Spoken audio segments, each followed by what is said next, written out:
Britain के सांसदों ने पाकिस्तान को लगाई फटकार। पीओके में संचार सेवाओं पर रोक और गिरफ्तारियों पर जताई चिंता।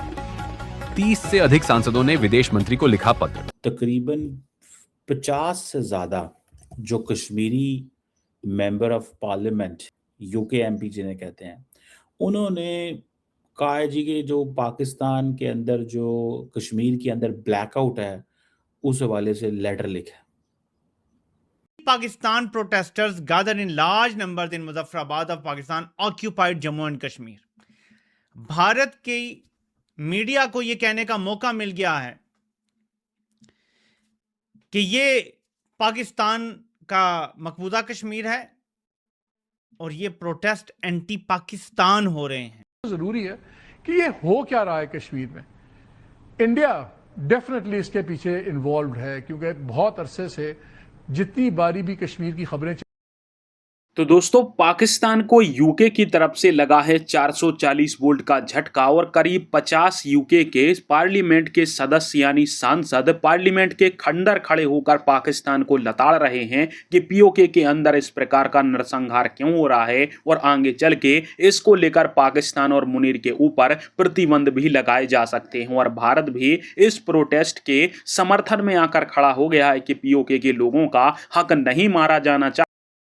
एक डेवलपमेंट तो ये है कि तकरीबन 50 से ज़्यादा जो Kashmiri member of parliament, Kashmiri member, not Kashmiri member of parliament but the member of the parliament in बरतानिया, यूके एमपी जिन्हें कहते हैं, उन्होंने कहा है जी कि जो पाकिस्तान के अंदर जो कश्मीर के अंदर ब्लैकआउट है उस हवाले से लेटर लिखा कि जी पाकिस्तानी अथॉरिटीज़ ये क्यों कर रहे हैं। This is basically an ethnic question ना, ठीक है जी।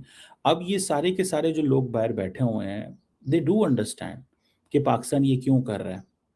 देखें, पाकिस्तान को क्या करना चाहिए? क्या पाकिस्तान अलाउ करे इन लोगों को कि ये गन पॉइंट के ऊपर पाकिस्तान की हुकूमत को कहें कि तुम जो कर रहे हो ठीक कर रहे हो?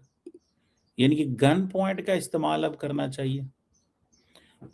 देखें, हमारे दोस्त हैं इंडिया के अंदर, उनको तो सूट करता है ये चीज़। अब कश्मीरियों को बरतानिया में बैठे हुए ये सब कुछ क्यों सूट करता है? उनको क्यों चाहिए सारा कुछ ये? ठीक है जी, मैं इस चीज़ को what I study and what I can study, मुझे तो ये चीज़ नज़र आती है। And I do believe in this, मैं इस चीज़ पे बिलीव करता हूँ कि whatever they are coming up, जो भी ये कर रहे हैं, ठीक है जी, they are not doing favour to Pakistan. ये पाकिस्तान को कोई फेवर नहीं कर रहे, ये पाकिस्तान को कोई फेवर नहीं कर रहे। All what they are doing is, ये जो भी प्लान करना चाहते हैं। अब मुझे बताएं मेरे पाकिस्तानियों, मेरे आपसे सवालात हैं। आज़ाद कश्मीर में बिजली का मसला हल हो, इससे भारत को क्या फ़ायदा है? आज़ाद कश्मीर के लोगों को सेहत कार्ड मिले, इसमें भारत का क्या फ़ायदा है? आज़ाद कश्मीर में एयरपोर्ट बने, इससे भारत का क्या फ़ायदा है? कोई सवालों के जवाब दे, कोई अस्करी, कोई चमचा चमूना बताए, इनके मुतालबात में कौन सी चीज़ है जो भारत के मफादात में है? मैं इसको थोड़ा एक्सपेंड करता हूं। ये जो भंगियां मारते हैं कि जी एंटी पाकिस्तान बयानिया बन गया, मुझे बताओ, जब पूरी कौम कहती है कि इस मुल्क में शफाफ इलेक्शन कराओ, इसमें भारत का क्या फ़ायदा है? पूरी कौम कहती है कि फौज दहशतगर्दी से लड़े, बैरकों में जाए, भारत से लड़े, कश्मीर आज़ाद कराए, इसमें भारत का क्या फ़ायदा है? जब पूरी कौम कहती है कि बलूचिस्तान का मसला हल करो, खैबर पख्तूनख्वा में दहशतगर्दी ख़त्म करो, इसमें भारत का क्या फ़ायदा है? भारत का तो फ़ायदा है दहशतगर्दी चलती रहे, भारत का तो फ़ायदा है कि बलूचिस्तान के हालात ख़राब हों, आग जलती रहे, भारत का तो फ़ायदा है कि आज़ाद कश्मीर के लोग भी कहें कि हमें तुम कुछ नहीं दे रहे, इंटरनेट तक की बुनियादी सहूलत भी नहीं दे रहे आज़ाद कश्मीर में जितनी क्वालिटी की होनी चाहिए, और कह रहे हैं जी ये भारत का इमा पे हो रहा है। आसिम मुनीर और इसके साथ इसके जो साथी हैं, उनको शर्म आनी चाहिए, उनको डूब मरना चाहिए चुल्लू भर पानी में। इससे ज़्यादा बंदा क्या कह सकता है कि तुम इन मुतालबात पे बंदे मार दो?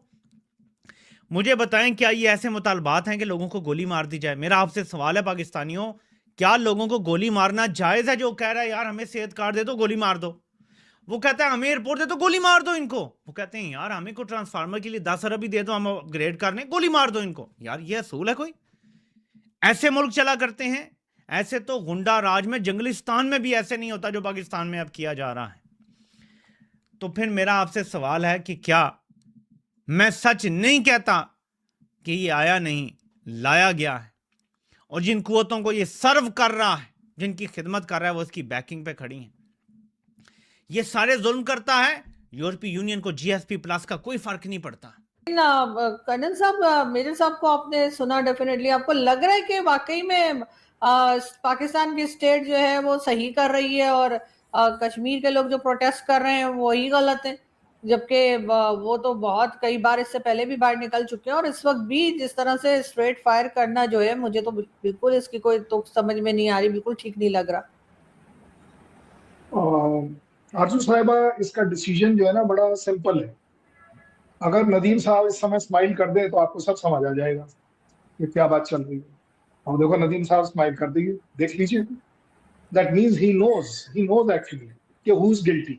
मैं इसमें किसी को ब्लेम नहीं कर रहा हूँ, क्योंकि इतना सीरियस मुद्दा है कि उस पर अगर कोई बनावटी बात करी भी जाए ना तो एक्चुअली बंदे को अपने ऊपर हंसी आ जाती है कि देखो मैं एक्चुअली एक गलत चीज को सपोर्ट कर। किसी हालत में नदीम अपने दिल पर हाथ रखे, अपने सिर पर हाथ रखे, अपने ईमान पर हाथ रखे। वो बोल ही नहीं सकता कि फायरिंग कहीं पर भी किसी सिविलियंस के ऊपर जिस तरह से करी जा रही है वो जायज हो सकती। ये मेरी सोच है, कोई नहीं बोल सकता, पहली बात। दूसरी बात, उससे भी बड़ी बात, नदीम ये भी जानता है। मैं अब सिर्फ पॉइंट वाइज चल रहा हूं, जहां जहां नदीम साहब ने कुछ बोला है। नदीम साहब ने बोला है कि 38 में से 35 पॉइंट्स मान लिए गए। आपको लगता है ये 17 लाख लोग पागल हैं कि सिर्फ 3 डिमांड के पीछे सड़कों पर आ गए? आपको लगता है? I don't think it is like that. मैं आपको बड़ी जिम्मेदारी के साथ बता रहा हूं, इमरान खान के प्रोटेस्ट में 100 प्रॉब्लम थी, ठीक है ना? क्या बड़ी बात है, थी ना? वो आज भी चल रहा है। वो लोग तो पीओजे के नहीं है ना, वो तो आजाद कश्मीर नहीं है ना। तो आप बता दीजिए, अगर सिर्फ 3 डिमांड का मसला होता, मुझे नहीं लगता कि कोई पागल, बेवकूफ, भ्रष्ट बुद्धि होगा जो फिर भी प्रोटेस्ट करे कि सारी चीजें। उन्होंने एक और अच्छी बात करी कि हर 2 महीने बाद वो डिमांड लेकर आता है। इसी को डेमोक्रेसी बोलते हैं। रोजाना नई डिमांड लाना कोई बड़ी बात नहीं है, लेकिन उस डिमांड को कितना जेन्युइन सरकार पाती है या नहीं पाती है, ये एक बात है। और एक बात बताइए, सच बताइएगा, क्योंकि आपने कहीं सुप्रीम कोर्ट का रेफरेंस भी डाल दिया कि सुप्रीम कोर्ट कुछ कर रहा है। आपके तो अटॉर्नी जनरल ने वहां पर दोस्तों एक बात आपने गौर करी होगी कि जब भी ह्यूमन राइट्स की बात आती है तो पाकिस्तान में सारे यूरोपियन देशों की और अन्य देशों की आंखें बंद हो जाती हैं कि पाकिस्तान में कहीं भी ह्यूमन राइट का वायलेशन इनको दिखाई नहीं देता। भारत में यदि थोड़ी सी भी कुछ घटना हो जाए तो ये छाती पीटने लगते हैं ह्यूमन राइट वाले कि ह्यूमन राइट खराब हो गए, ह्यूमन राइट का हनन हो गया। अब पीओके के अंदर मुनीर ने पिछले 24 से 48 घंटों में कितने लोग मार दिए, कितनों को गायब कर दिया, ये पूरी दुनिया ने देखा है। परंतु इसके ऊपर किसी ने भी आवाज नहीं उठाई, क्योंकि अमेरिका का सीधा हाथ है मुनीर को। मुनीर जो चाहे वो पीओके के अंदर करे, इसलिए कोई भी देश उसको लेकर कुछ नहीं बोल रहा है। पर भारत खुल के इस प्रोटेस्ट के समर्थन में आ गया है और भारत का साफ कहना है कि पाकिस्तान की कोई औकात नहीं है कि वो पीओके के अंदर इलेक्शन कराए और पीओके के लोगों के अधिकारों का हनन करे। वहां पर ऐसी मास किलिंग को भारत हमेशा ही कंडेम करता है और कंडेम करता रहेगा। अब इसके ऊपर भारत को सबसे बड़ी जीत तब मिली